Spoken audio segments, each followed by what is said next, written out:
சமூக ஆர்வலரான அன்னை வி.ஜி. சரவணன் அவர்கள் கடந்த 4 ஆண்டுகளுக்கும் மேலாக ஸ்ரீவைகுண்ட தொகுதி மற்றும் அதன் சுற்று வட்டார பகுதிகளில் உள்ள ஆதரவற்ற ஏழை எளியவர்களுக்கு இல்லம் தேடி மதிய உணவு மற்றும் இரவு உணவு திட்டத்தை ஏற்படுத்தி உணவு வழங்கி வருகிறார்.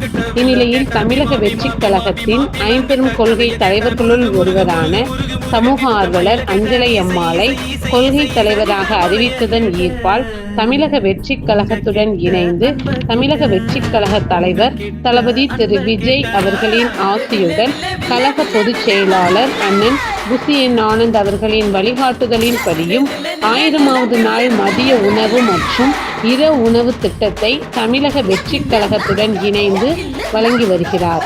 22/8/2025 இன்று 1165வது நாளாக ஏரல், உண்டியலூர், ஸ்ரீவைகுண்டம், கோட்டைக்காடு, திருதண்டநல்லூர் மற்றும் கீழமங்கலக்குறிச்சி அதன் சுற்று வட்டார பகுதிகளில் உள்ள 158 ஆதரவற்ற ஏழை எளியவர்களுக்கு தமிழக வெற்றிக் கழகம் தூத்துக்குடி மேற்கு மாவட்டம் சமூக ஆர்வலரான அன்னை வி.ஜி. சரவணன் அவர்களின் சார்பில் மதிய உணவாக முட்டையுடன் கூடிய சாம்பார் சாப்பாடு வழங்கப்பட்டது.